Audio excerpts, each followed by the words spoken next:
Have you ever wondered, even when you know exactly what you need to be doing next in your business, you still don't do it? It doesn't mean that you're lazy. It doesn't mean that you're broken. It's simply your brain doing what it's designed to do to keep you safe, even if it means it's staying stuck. Your brain's number one job is to not help you become successful, it's to keep you alive. So, anytime you are about to do something risky in your business, post content, put yourself out there, and what it does is it triggers your brain's amygdala, which is the brain's alarm system, and it floods your brain with anxiety, negative self talk, self sabotage, procrastination, and all those other things that you feel when you're about to do something scary. And this self sabotage and discomfort convinces you to wait till you get ready because your brain really loves staying in comfort zone. You can have all the answers with you and still you might not take the actions that you need to take because your brain might always point out to something else that can be tweaked or that can be made better before you actually take action. Think about the last time that you wanted to do something and you had the perfect conditions to do it. It never really happens, right?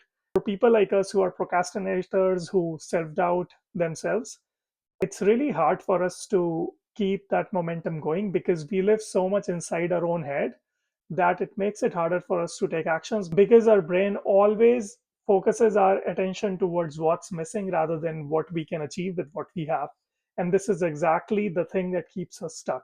And this can feel especially true if you're a service based entrepreneur, because if you're a coach or consultant or a creative person and you finally muster the courage to put yourself out there, but for some reason your post doesn't do good, it simply feels like an attack on your own identity because you feel like you failed as a person or you don't have the skills required in order to do that, which is why your post failed.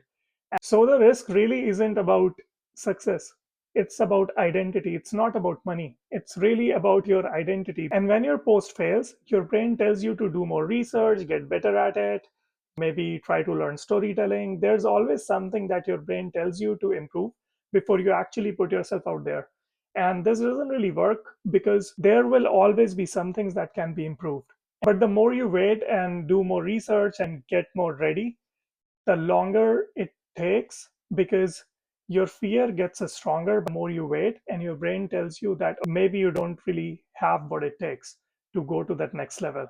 And I call this the visibility perfectionism loop because the more you wait to be perfect, the less visible you are. The less visible you are, the more perfectionist you feel, and you keep going into this vicious cycle of not getting confident, not putting yourself out there, and not feeling confident again because you're not putting yourself out there. And what's the actual cost of actually waiting to get perfect? See, the real cost is not even wasted time. It's about not really realizing your fullest potential because no matter how much you wait, there's always going to be something that's going to be optimized.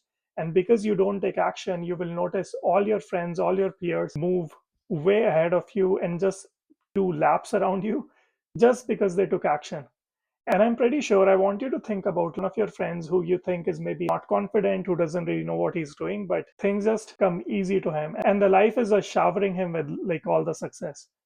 And the reason why that's happening is not because he's gifted, but because he's slowly building that momentum by taking the action. And one thing you will notice about a lot of successful people is the time that they spend between having an idea and taking action, it's very tiny. And so if you have an idea and you keep waiting to get perfect, the chances that you actually take that action is going to be really small because a lot of times you're just going to talk yourself out of it. And the more you wait, the more confidence will get eroded over time because there will come a point where you tell yourself that maybe I'm just not cut out for this.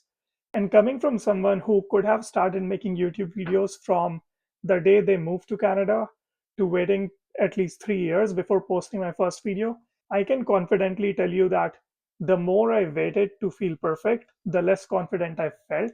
And once I started posting videos and I slowly got better doing content, I looked back at all the time wasted and I told myself that, damn it, I could have been doing this all along and I wasted so much time.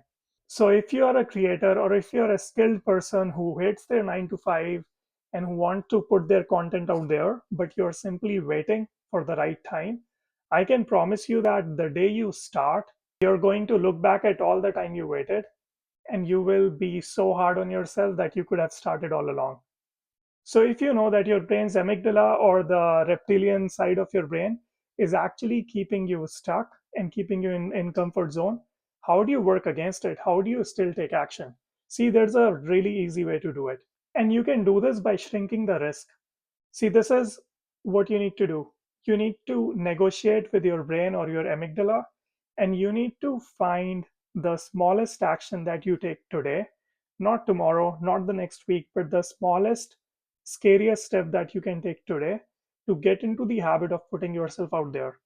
So, if you want to create a YouTube channel and you're overthinking your niche or what kind of content you want to create, you can start today by simply recording one 15 seconds video, introducing yourself, or you can just start by creating a YouTube channel and just putting yourself out there will tell you that you have what it takes because you are actually showing up and you're not waiting for the perfect time. Since our brain tolerates the smaller actions better, you will slowly start feeling more confident with every small action that you take, and it's going to get your brain used to the discomfort. It's kind of like going to the gym. The first day that you go, you don't do like a 300 pounds deadlift, right? Maybe you do a little bit of warm up, you start on treadmill, you spend 10, 15 minutes, and then you come back home, and then you go the next day and the next day. And before you know, you have been working out for like a whole year. You have to approach it in the same manner. Once you start taking small actions, the step two that you need to take is actually work on some mental reframing. Now, there are a couple ways to go about it, but something that I really like to do is actually anytime I have a negative thought or anytime I have a mental friction, I really ask myself what I'm feeling and then I try to reframe the thought in that very moment. So, yesterday I went outside and I recorded a talking video, and it was really windy, and there were some people near me. And so I was thinking to myself that there's a lot of people out here, it's really windy, maybe I should go home and start recording like at my place. And I knew what my brain was doing. It was trying to like keep me safe and not put myself out there. And so there was like a little bit of social shyness, so to speak. But I stopped recording in that moment and I told myself that this is how I get better. So I actually just stick with it.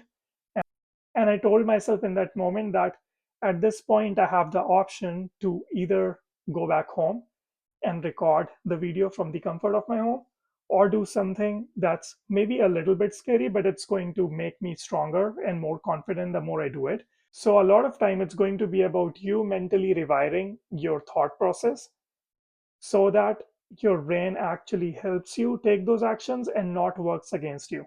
And once you start stacking enough of those examples, anytime things get hard, you will have enough evidence to look back to and tell yourself that, hey, I was really scared to even start a YouTube channel, but I did it. I was really scared to start recording reels, but I did it. And now I'm recording YouTube videos. So you will get used to doing the hard things by building enough evidence and telling your brain that you can do it. And the only way you do it is not by doing a lot of research, not by spending too much time trying to find the best mic or whatever. The goal should be to just start and meet yourself where you are at. And by the way, this is the work that I do with a lot of my clients. I'm currently working on getting my ICF accreditation to become a holistic life and mindset coach. And so, in my one on one mentorship, I am actually coaching people to get confident by slowly taking small actions. And we work initially in the one on one sessions to help you figure out what is your sabotage type. And so, what is the story or the identity that you are latching onto? And how might we be able to help you change the story that you tell yourself so you can actually come to the other side and create from a place of confidence and slowly start stacking those wins so you don't look back at your life 5 years from now and thinking about that maybe I should have done something about it and I'm still in the same spot. With my own experience of working with a life coach for over 2 years, I am totally convinced that emotional safety, accountability, mindset coaching, and taking small actions, they all go hand in hand. If you have spent your whole life feeling a certain way, then you cannot expect to one day just wake up and start acting differently. And this is why I believe like coaching goes a long way in helping you build that trust with yourself and change the narrative that you tell yourself. See, hating yourself for not being able to action is not going to help because your brain is simply doing what it's supposed to do. It's trying to keep you safe. But keeping yourself safe is not going to build your dream business. And the moment you start working with a coach or start taking small actions to slowly build that courage, is the day that your life starts to change. So the question really isn't, am I ready? It's, what is the smallest action I can take today to help me get one step closer to my goal? And the day that you start taking those small actions is the day that your life will start turning around. If you're interested in the one-on-one mentorship, you can check the link in the description and the pinned comment. In any case, I hope you found this video helpful. Subscribe to my channel and I'll see you in the next video.